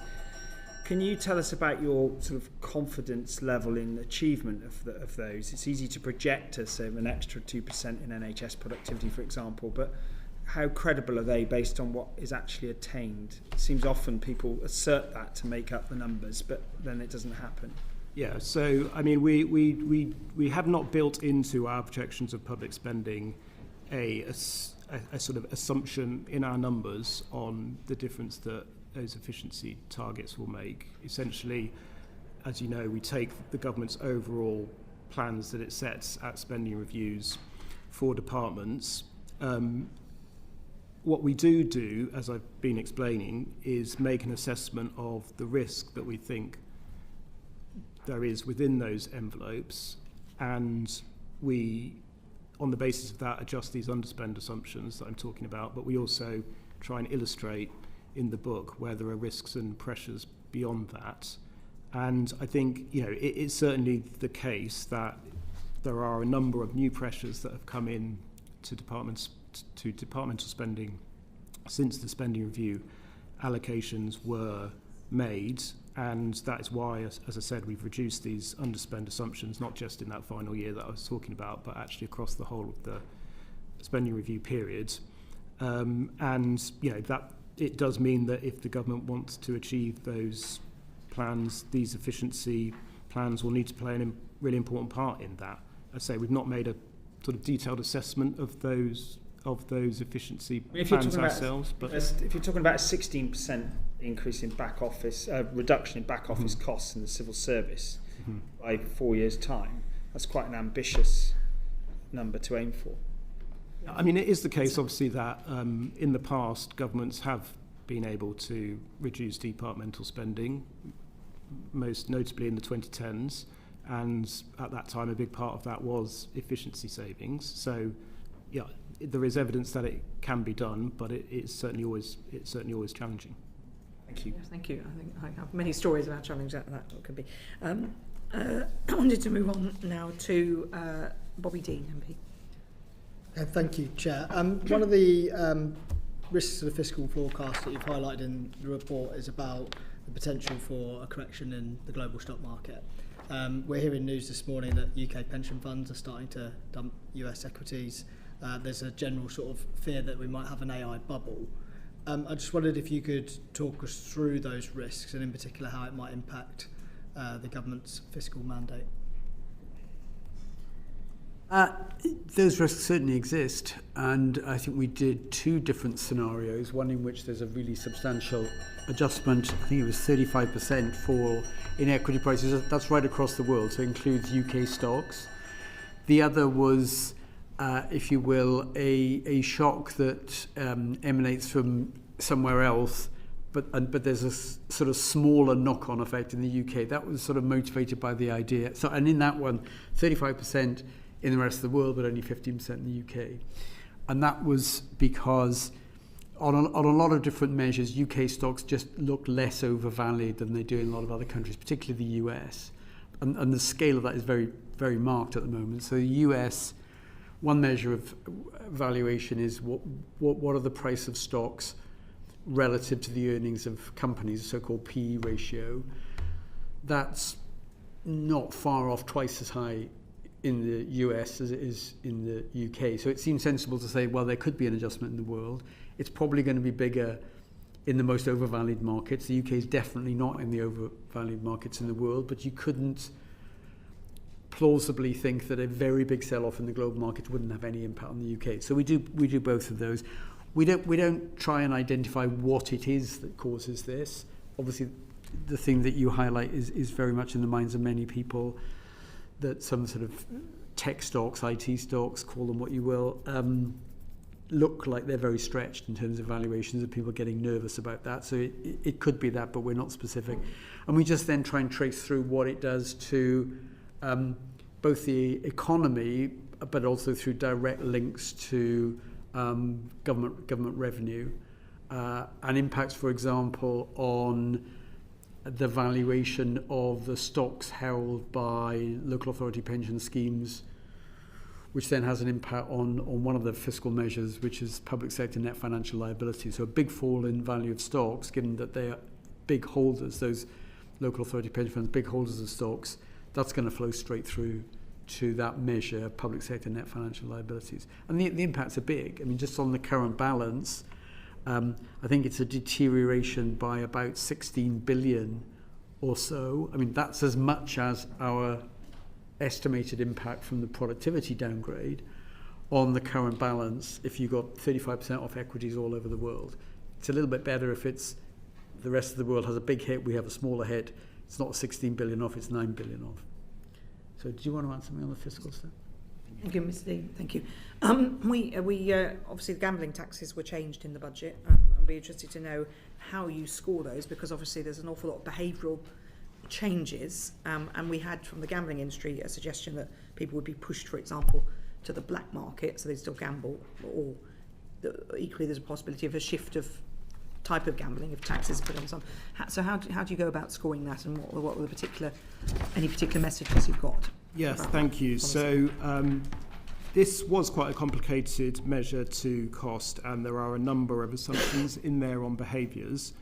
And the changes create quite a number of different rates across different forms. It is. So there's across different forms of gambling, which we also had to consider the impact of that on behaviour. I mean, essentially the main behaviours that we assumed, and this was based on studies that HMRC has done in the past, but also updated looking at international examples of where gambling tax has changed recently, of which there are quite a few examples, is, I mean, I guess the big one is that operators will pass on a lot of the cost of the tax increase to their customers, and that would lead to a reduction in demand, which reduces the yield from the measure by a reasonable amount. That does build in some behaviour of people moving into the illicit market. I mean, the evidence we had from those other countries that have introduced reforms recently is that is not huge. They didn't see huge evidence that has happened, especially if you have a well-regulated gambling market as we do here. That the opportunities to do that are relatively limited, and generally, people don't want to do that if they can because of the obvious risks involved. And then we did also have an assumption that there would be some substitution between the different forms of gambling, reflecting the fact that you do now have some quite wide differentials between the tax applied on what are essentially quite closely related forms of gambling. And we also made an assumption that the operators would, over time, be able to adjust their sort of product offering to essentially kind of maximise profits and kind of minimise the tax. So you mean, perhaps from what you're saying, so the online gambling, which this committee put a report about, online gaming, which we felt caused more harm, and therefore that we urged the government to look at differentiation. You think that the offer might, you've factored in that they might try and encourage some of those people to go, for example, to a betting shop or the races or a casino, and is that really realistic? How? Yes, so I should say it's a relatively small effect, but we do think it is likely over time that there would be some of that behaviour would take place. Very difficult to score, though. Yeah, I mean, again, it's one which there is a big amount of uncertainty basically about that behavioural response, but I do think it is one where HMRC have actually done some really, really detailed work, both using their own analysis from the past, but also, as I say, taking account of international evidence. Well, we'll maybe raise it with them when they're in front of us in January. Thank you very much indeed, Mr. Josephs. Luke Murphy, MP. There were new taxes to electric vehicles applied in the budget. I wonder if you could just set out what the scope of these taxes are to, or tax more specifically, to plug the fiscal gap created by reduction in fuel duty revenue. Yeah, so we've got some analysis of that in the report. We have for a long time flagged in our long-term risks report the big risk to government revenues from the loss of fuel duty over time as the government shifts to meet its climate change objectives through the electrification. And so we do some analysis of the offset that the new EV charge will create. And what we show is that essentially it offsets around a quarter of the lost revenue from fuel duty over the long term. And that the reason it's not 100% is because the EV charge that the government has set is roughly half the charge on the average driver through fuel duty. And also at the current time, it only applies to cars and not to vans and lorries, which vans and lorries account for, I think, well, it's close to half of all fuel duty receipts. So those two factors, lower rate and only applying to cars, is why it only replaces around a quarter of the revenue from fuel duty. Would your expectation be that the charge will have to increase in future in order to fill that gap and potentially be extended to vans and lorries? Well, I mean, that's obviously a decision for future governments, not for us, but yeah. You predict a kind of reduction in EV car sales of around just over 400, well, nearly 450,000 as a result of the measure, which is offset, I think, by other government policies to kind of increase sales. I just wonder whether that reduction in sales could be bigger than envisaged. How confident are you around the modelling of the impact of the policy change? Well, again, it's quite an uncertain behavioural response, and there are quite a lot of moving parts there. There's the actual new charge on electric vehicles and the impact that has on purchasing decisions on electric vehicles. There are also, as you say, offsetting policies that the government's introduced to try and incentivise purchases, so through grants and through some other changes to taxation that will reduce costs. And then there is also the interaction with the electric vehicle mandate, which, as you know, mandates manufacturers have to sell a rising proportion of their vehicles as electric vehicles. And so essentially the interaction of all of those moving parts leads us to this judgment that overall, on a net basis, sales of EVs will be about 100,000 lower than they otherwise would.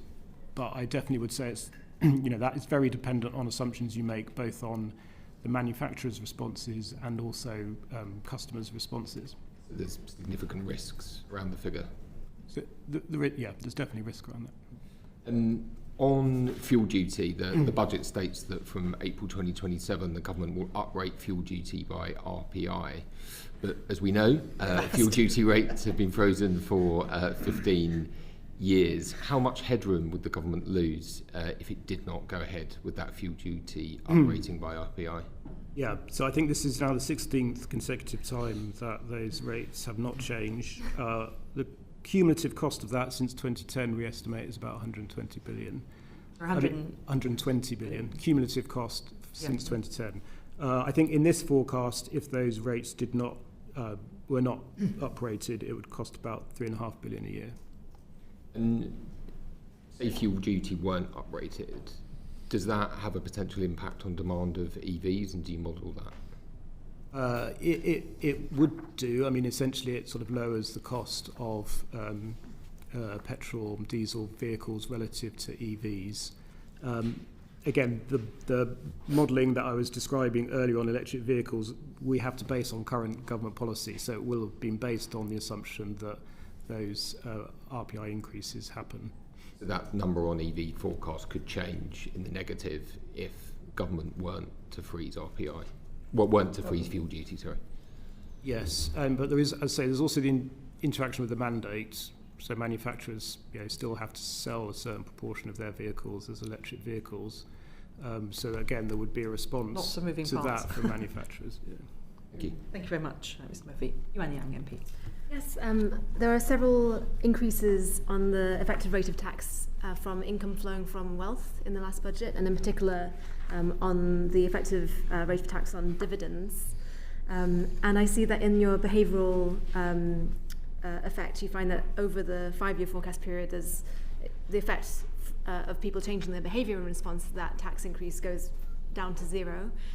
Was that a surprising find, and would you have found a zero impact on behaviour if that increase had been larger than 2 percentage points? Mr. Joseph. Specifically on the increase to dividends? On dividends, yeah.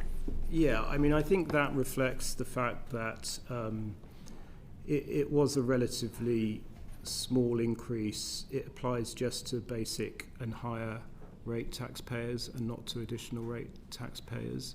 And I think it is the case that actually quite a lot of the dividend taxes will be paid by additional rate taxpayers. So, yeah, essentially that's why there was not a huge one. Thank you very much indeed. Harriet Baldwin.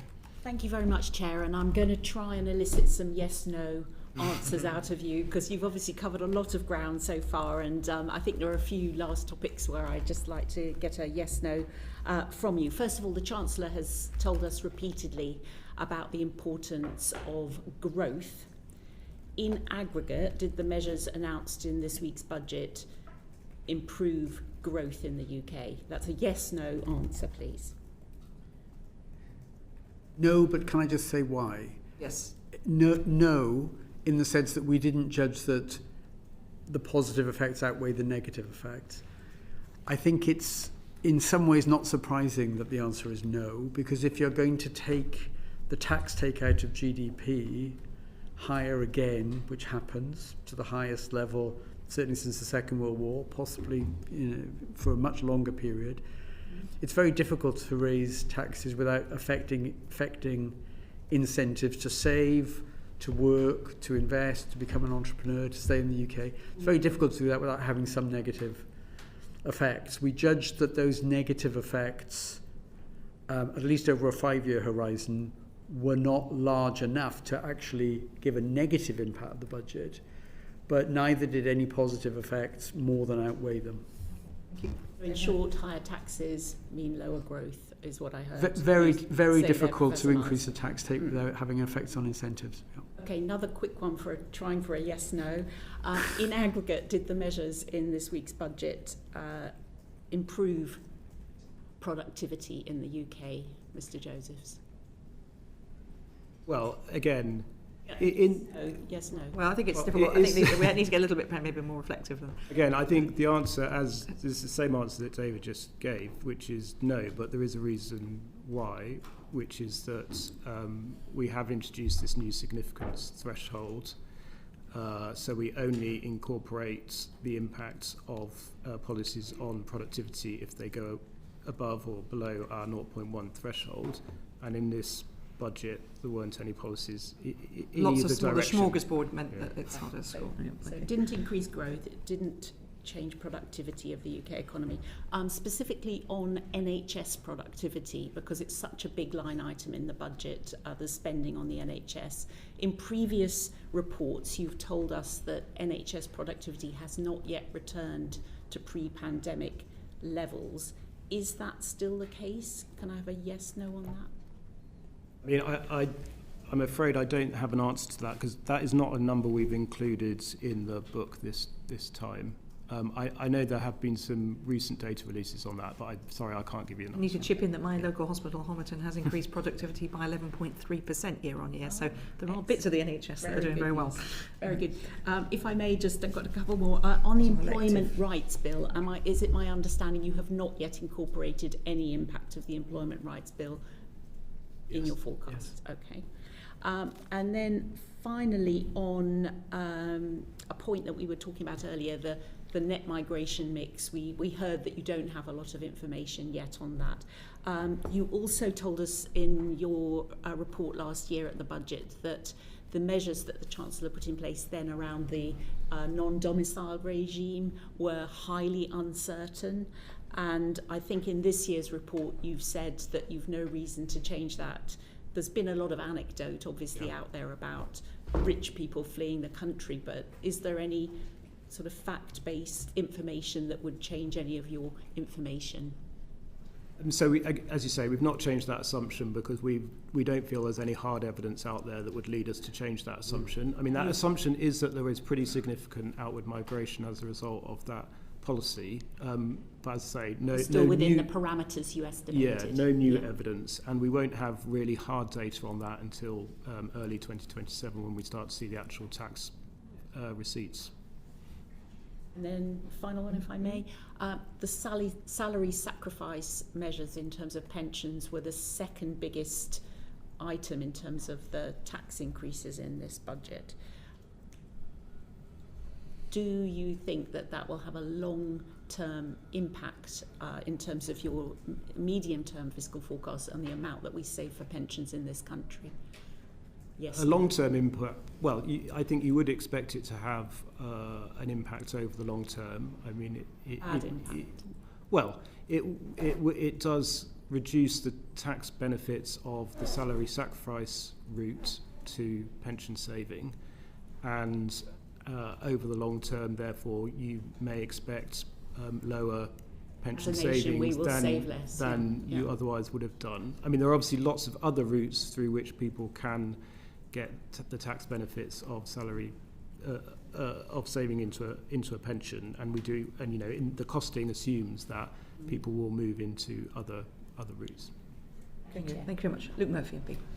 Thank you, Chair. I just had a question about the significance threshold on policies. I just wondered, do you only ever assess what the government puts in front of you, or do you have a kind of a basket of measures, as it were, or a range of different types of policy that you publish that you could show makes the biggest difference in terms of growth enhancing measures? How does that process work? We only consider policies that the government has announced as final policy decisions, and I mean that's something that's set by our legislation. We're not permitted to look at alternative policies. I would say one point here is that I think one of the issues we have faced when undertaking these sort of exercises of incorporating the impact of government policy is how can we be assured that we are being given a sort of full picture of the various changes in government policy that might have an impact on growth. And I think in particular that is an issue for us when it comes to departmental spending policy and regulatory policy. On tax and welfare rate changes, essentially fiscal events bring everything together, so we can be very confident we're looking at all tax and benefit rate changes. When it comes to departmental spending, for example, we might be told by the government that a department is introducing a new spending policy that's going to have a positive impact on growth. It is very difficult for us to look through everything else that department is doing and judge whether other things that department might be doing might be having a offsetting effect on growth. So that's one of the reasons we've introduced this significance threshold, and we've also been clearer on another one of our thresholds, which is we call additionality, which is essentially saying, can we be sure that this new policy is having an impact on growth which is clearly over and above previous government efforts and is not being offset by other policy changes. Just quickly as a follow-up, I appreciate you only assess the policies the government puts in front of you, but I guess to ask the question slightly differently, do you have a typology of policy measures that shows how you assess different types of policies with it in-house? And yes. Is that something that you so we do. Is that something that you publish? We do, and we've published the published report which basically shows how we approach different types of policy. Yeah. Thank you very much, John Glenn, MP. Can I just ask you on the employment rights bill? I mean, it was in ping pong immediately before the budget, but I suppose the U-turn on Wednesday on first day rights would vindicate your position on that. Yeah, so back in March we said that this policy was the final picture on that policy was very uncertain because it had to go through a legislative process. There were a lot of amendments in play, and also quite a lot of the important details would only come in secondary legislation. We thought by the time of this forecast we'd have a clearer view. As it turned out, that was not the case. It was still going through this process.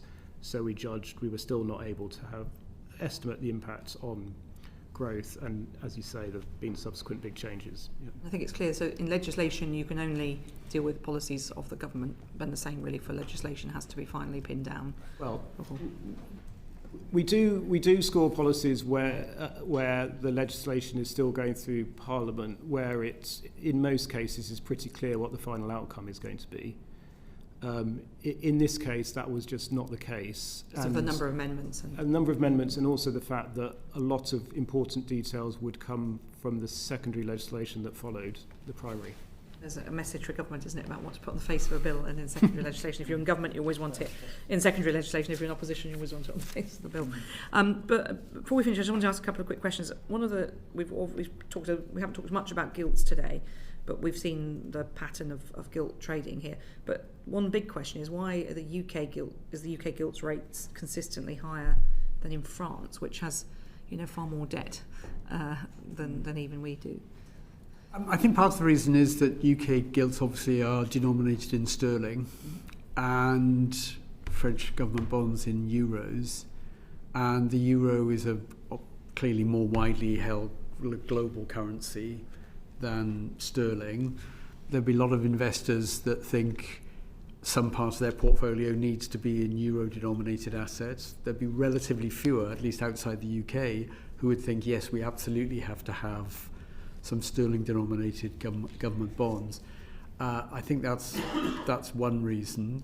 I suppose there's a slightly more nebulous one, that if things really fiscally got very difficult in France, that there might be some European Union ECB strategy to try and help them. That's not going to come our way. Okay, thank you. That's very helpful. Going back to what we were discussing at the beginning, you were very clear about the unhelpful information that you felt was being put out there. If that unhelpful briefing occurs at a future fiscal event, I think it's clear that the committee would be quite like to be informed of that. Are you happy to support that as members of the Budget Responsibility Committee? Obviously, you'll have a new chair, would have to be involved in that discussion too. Is that something, Mr. Josephs, you'd support? Providing information if you felt that the OBR was being buffeted by briefings? Yes, absolutely. Okay. I mean, in terms of actual briefing, it's obviously quite often very difficult for us to know exactly what is happening and who is briefing and what. Well, it could be wild speculation, it could be media speculation, it could be briefings, could be leaks, all of those, but all the noise around it, I think, is my point. I think one thing I might add to the discussion we had earlier when you were asking about the letter is one thing that was upmost in our minds when we considered writing that letter was the expectation that this committee would be asking us questions about what had happened, because you have done that previously, and therefore that was part of the thinking about in terms of putting it down on paper so it was clear. Yeah, get it out early. And we also had questions from the Shadow Chancellor as well. So okay. And what about you, Professor Miles? Would you support providing us with that information in future? I would. I mean, the OBR is here to serve this committee, and if you find that information helpful, we should respond to it. Thank you very much. And did you ever feel, push you a little bit more on this, that the Chancellor or any Treasury Minister gave an incorrect impression to journalists or the public about the information that you had supplied to them? I think there were misunderstandings in the media, but that's not something I would pin down. I'll be sure where it came from. Right, exactly. Okay. Exactly. And Mr. Joseph? Yeah, I think the same. It's very difficult for us, and we are not here to comment on government communication or on what then led to media speculation. The purpose of the letter, as we've discussed, was to sort of set out the facts in terms of the evolution of our forecast. Everything else that happened is really not something for us to, I think, sort of reach judgment on. Well, thank you very much, and can I thank our witnesses very much.